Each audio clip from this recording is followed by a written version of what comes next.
Well, one man's quest to find a job is raising questions about the labor shortage right now. He says he applied to more than 60 entry-level positions. Entry-level. Finally, after countless days and weeks of doom scrolling through uninspiring job posts, you finally come across a promising opportunity. This opportunity aligns perfectly with your dream job. It presents engaging responsibilities, interests, and a mission that genuinely excites you.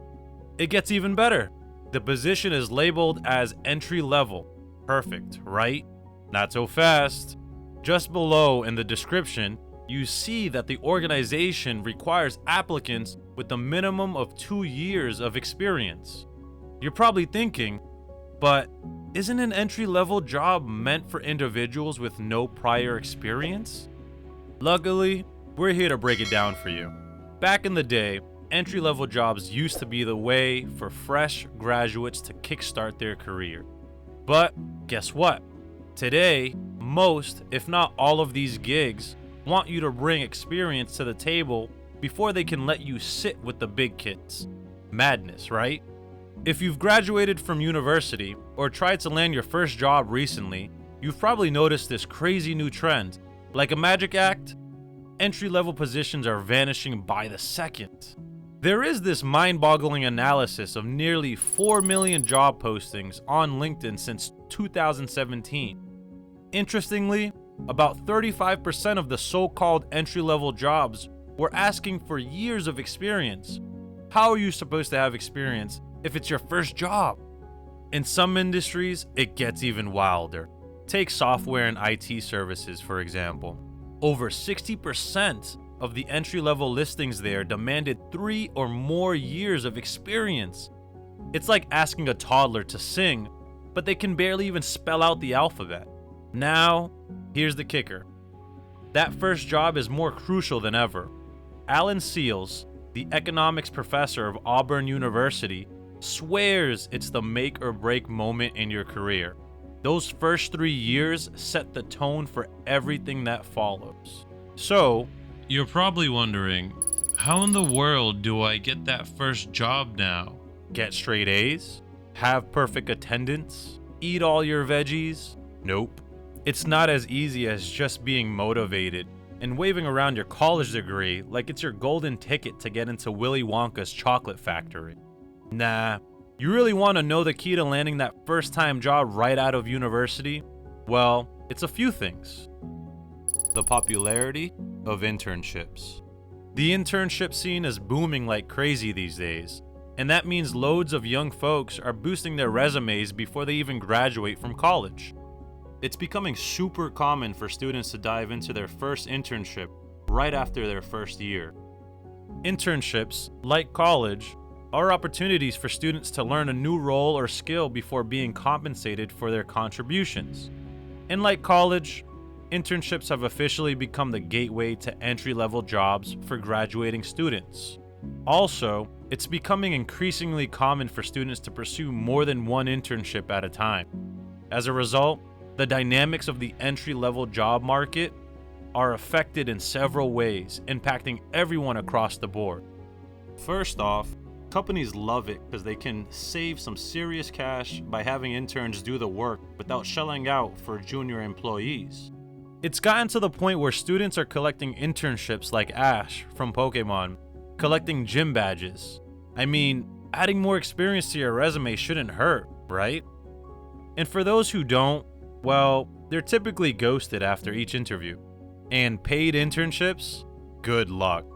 Finding a paid internship is like Jack Sparrow on a journey to find gold at the bottom of the ocean. It's just an adventure in itself. So, some students, especially those who can't afford to work for free, unfortunately get the short end of the stick. What's even crazier is that some companies require you to have internship experience in order to work for their own internship. It's like a never-ending cycle of crazy. Oh, and to make matters worse, ethnic minority students might have an even tougher time because employers can sometimes be a bit biased. A study done by the National Bureau of Economic Research showed that companies tend to favor applicants with non-black sounding names who've already done internships. Oh, and here's another roadblock. Most internships are smack dab in major cities. So if you're not living there or can't make the move, tough luck. You're missing out on some pretty sweet internship opportunities. This situation presents a challenge. Internships in the United States are primarily concentrated on the coast, which happen to be the most costly areas to reside in. If you're attending college in a region where internships are scarce, you now face the additional burden of not only securing an internship, but also figuring out how to finance a move to one of these expensive coastal locations for the summer. Also, if you lack awareness of how the system operates or lack the means to access these prestigious opportunities and locations, you may find yourself at a disadvantage. AI and algorithms are taking over. It's not just internships that have taken over the entry-level job scene. A bunch of these jobs have actually vanished over the years because of fancy tools and tech doing the same work without the cash reward, mind you. Think about it. Stuff that used to be your typical entry-level gig 3 decades ago has now been gobbled up by automation. Remember those tasks like product research, scheduling, and ordering office supplies? Poof, all gone. Even creating presentations used to be a whole team's job. But now, hello Microsoft PowerPoint.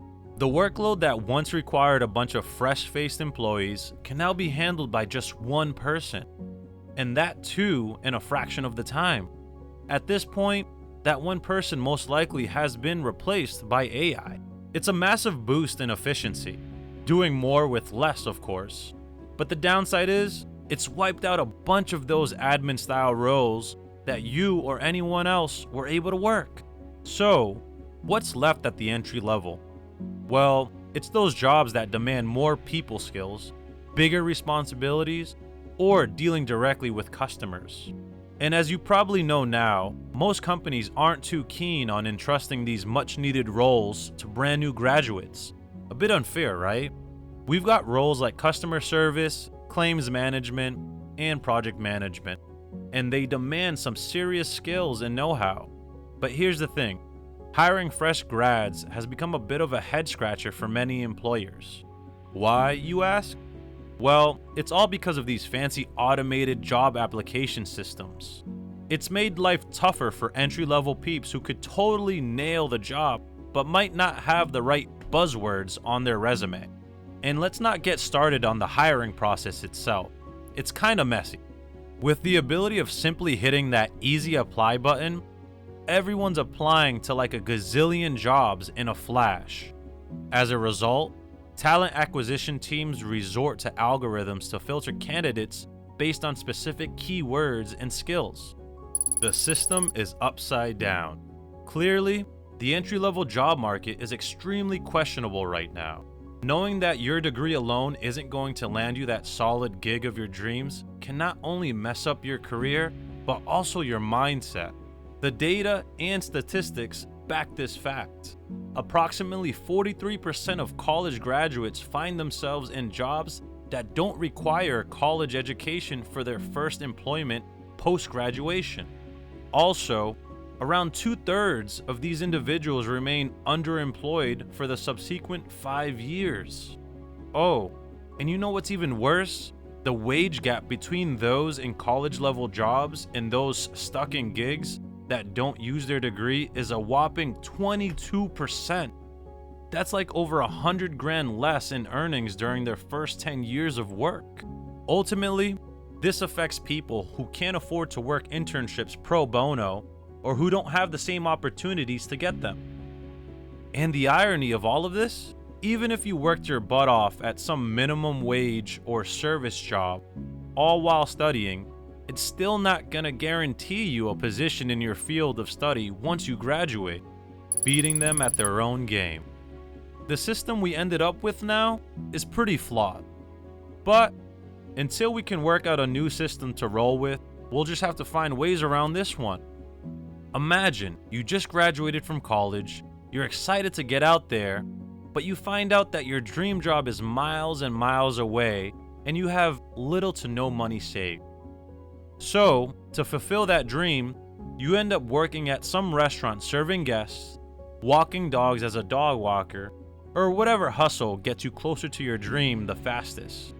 However, a word of advice, don't bother adding any of that stuff to your resume.